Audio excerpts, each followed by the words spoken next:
Story number 4. Beware the sympathy trap.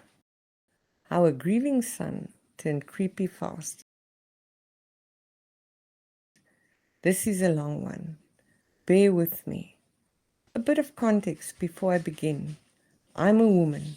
I'm 21 as I wrote this in June 2025, and I work in the hospitality industry, specifically during graveyard shifts, usually running from 11 p.m. to 7 a.m. I've seen and dealt with some of the most insane experiences. I could probably write a book at this point, but this particular experience was one of the most frightening. I was brought up to be caring, empathetic, and understanding. These core values mean a lot to me, and I live by them. On numerous occasions, I've been told that constantly having this mentality could lead to me being targeted by people with ill intentions. And I didn't believe that. It's nice to be nice, after all. But in hindsight, after everything that's happened, I've learned to be a bit more skeptical. Usually on these graveyard shifts, there's 2 of us in the building at all times, and when we finish our work, we are basically free to sit down and relax for the remainder of our shift, or at least until the morning manager arrived at roughly 6 a.m. So I did just that, finishing my tasks, and sat down in the main area of the building to have a late night snack and watch some reels on my phone, as you do.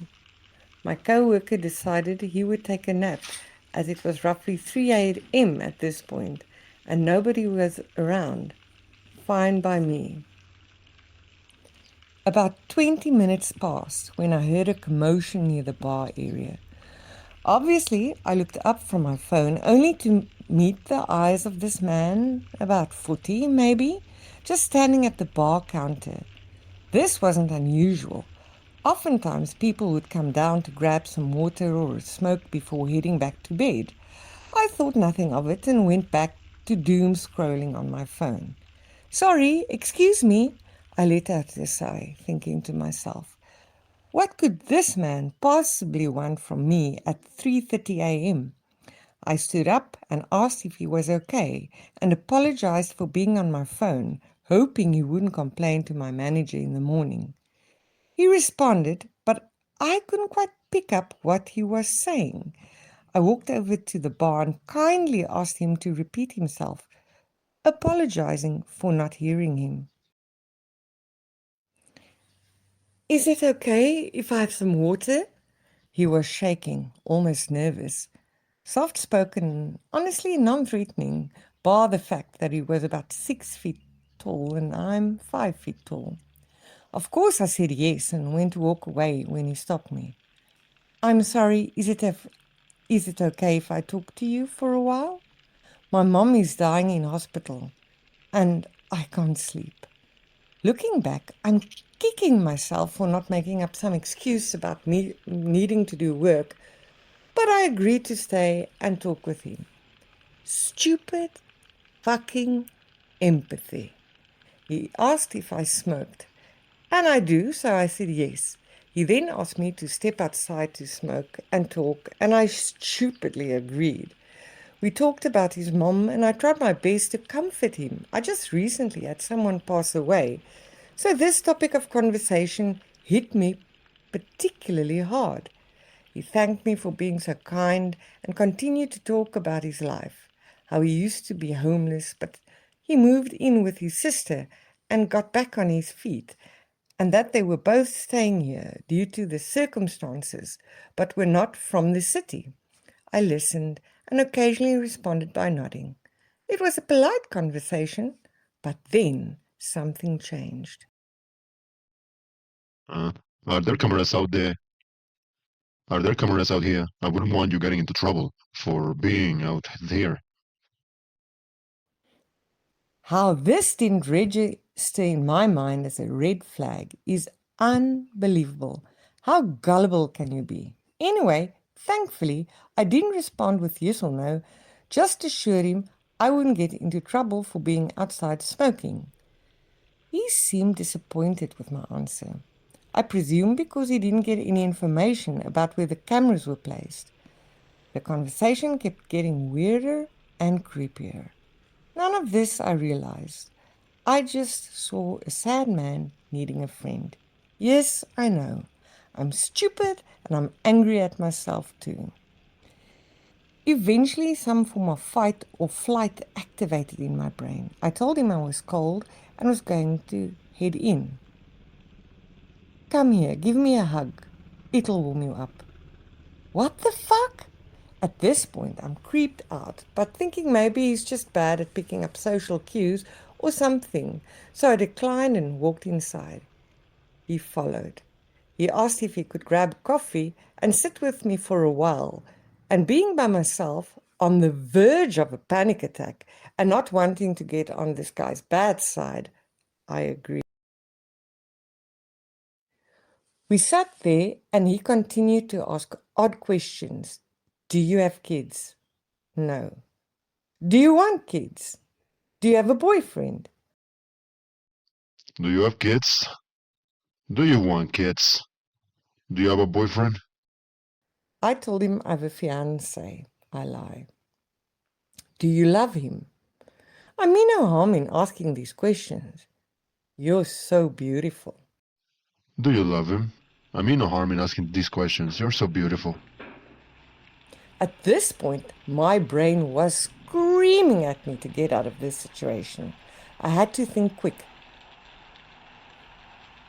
Come sit next to me. I won't bite. Come sit next to me. I won't bite. Fuck no. I quickly made up the excuse that I had to get the area ready for the morning and that my manager would be showing up any minute. At the same time, my co-worker woke from his nap and passed by to get a coffee. This startled the man and he stood up before saying, "Tell your mom I was asking for her," Tell your mom I was asking for her. forcing a hug, and left to go to his room.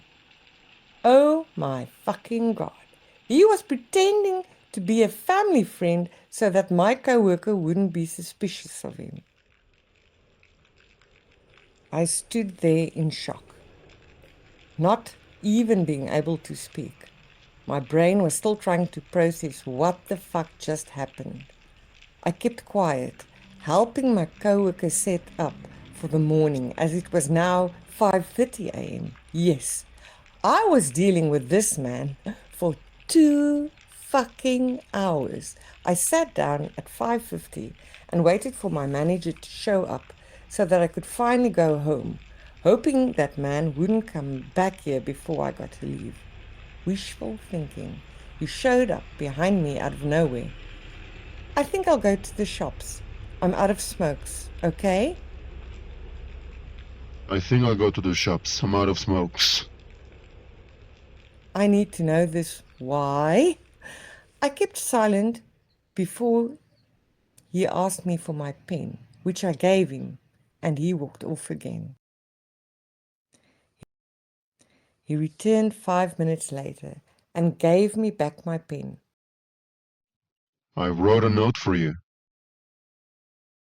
Stood close to me, dropped a piece of cardboard behind my back, and walked away. In hindsight, I see how sneaky this was. He made sure no one could see him dropping that note. I picked it up. It was pretty weird, but one line in particular made my skin crawl. Wear tighter work pants for me next time. They'd look good. Harmless. I ran to the office and sat in front of the CCTV monitor, seeing exactly where he was. He was standing outside the building, pacing, waiting. He then walked back into the building, and on the camera I could see he was looking for me. But thankfully, at this point, I was in the office, so he walked back outside, started pacing again, and waiting before hiding himself out of sight behind a corner. I told my manager, who told me to exit via the back entrance, which I did. I was shaking, checking behind me every few seconds, every noise making me run faster and faster until eventually I reached the safety of my home. I sat down, processing what had just happened, when suddenly my phone vibrated. Hey, it's me. Thanks for the chat. Talk soon. How the fuck did he get my number? I've never blocked someone quicker in my life. I told the higher ups what had happened and didn't return to work for at least a month, and until he was permanently barred from my workplace. I still fear I'll see him somewhere, that he'll be waiting. Thankfully, I haven't seen him since and don't wish to. And if you're reading this, let's not meet again. Story number 5. My ex has been stalking me.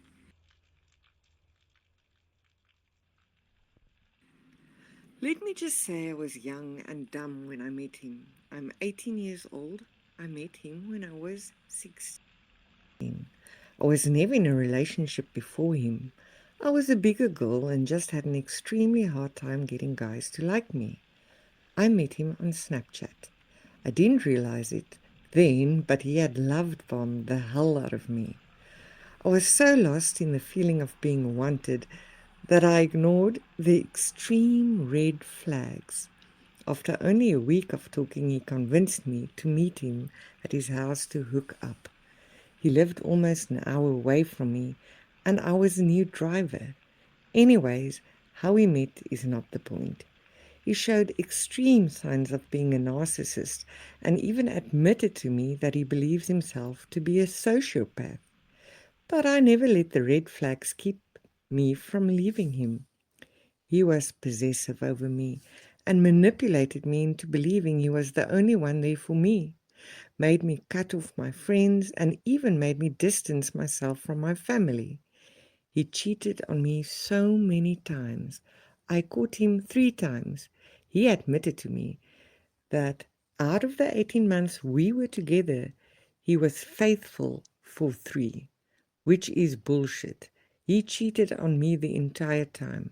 I had evidence of which, but in the end, he kept lying to save his own ass. I have extreme abandonment issues due to my father. My abandonment issues aren't only about me. I have a deep fear of abandoning people who need someone.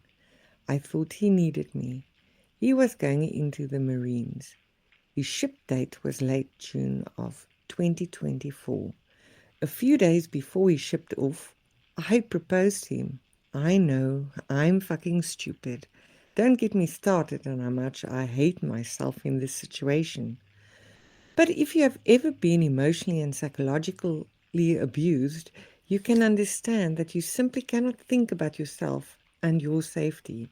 You think about what is best for your abuser so that they are happy, so that they don't have a reason to abuse you.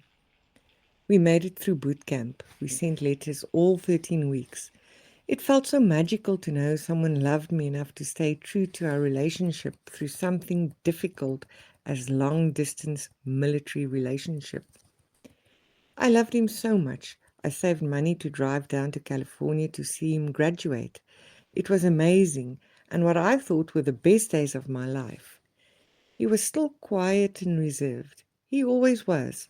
I never saw a problem with it because he was his true self when he was with me. When he came home from California, he lived with me.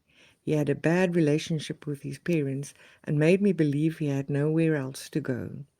This was my mistake because once he moved in, I was truly trapped. He did RA late August, late October.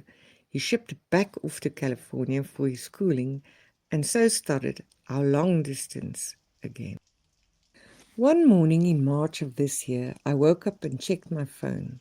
If you have ever been cheated on and stayed, you just become paranoid.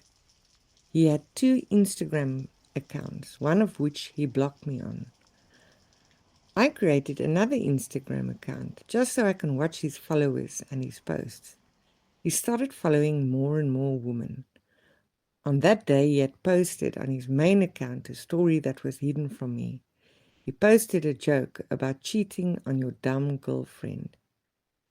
You don't joke about shit you have done. So again, I sent him a message explaining just how unfucking funny it was and how he knows how much that shit traumatized me. Afterwards, I was done.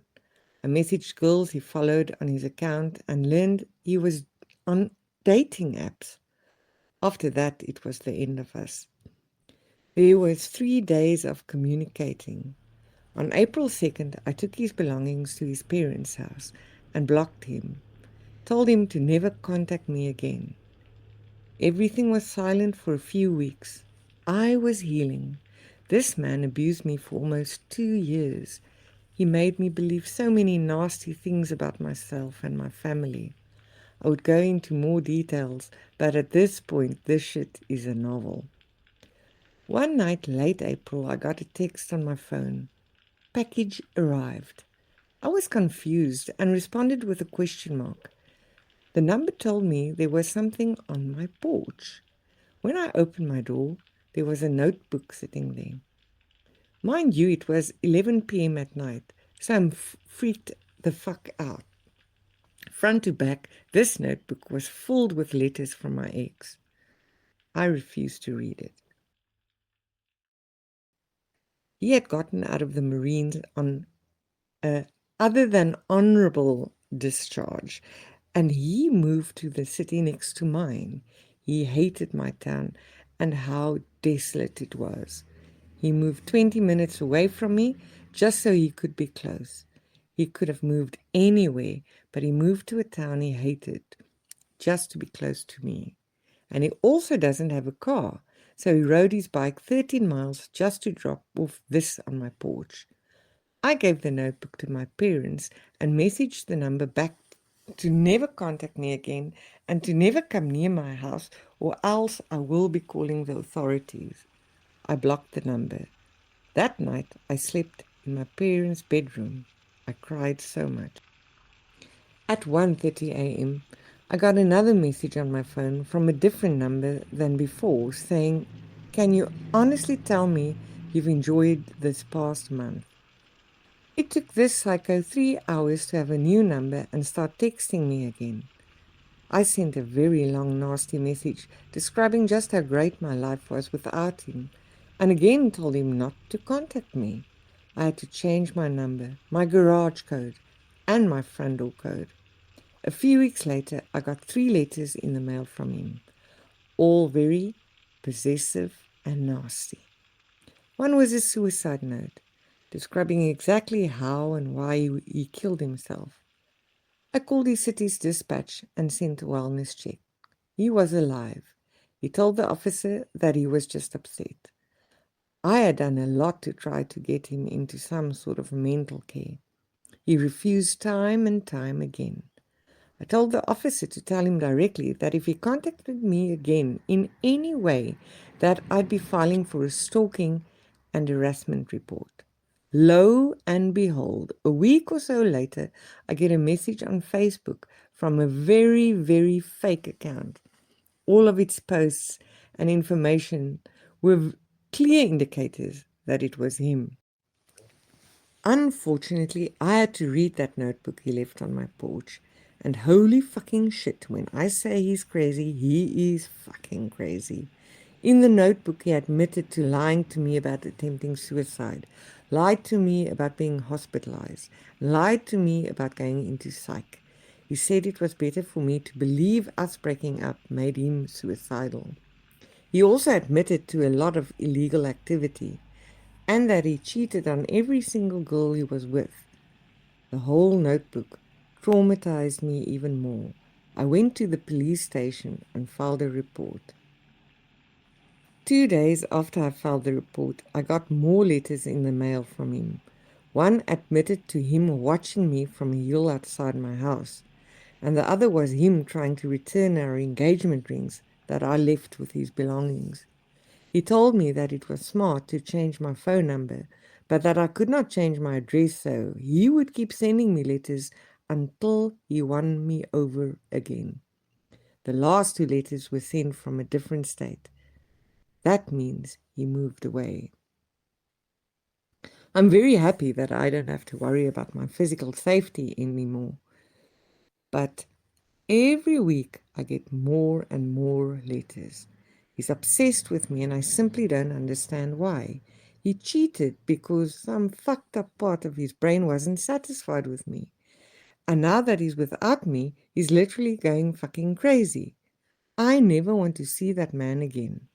I'm terrified of him. I still look over my shoulder thinking he will be there even though he moved. Every time I get a call or text from a random number, I think it's him and panic, even though I changed my phone number. I have nightmares of him. He mentally fucked me up so bad, and I can only realize that now he's gone. I hope he stops sending me letters or that he goes to jail. This will happen to another girl if he is not punished. I want justice for myself, but I also want to protect that future girl. I truly fucking hate him and I wish the worst for him.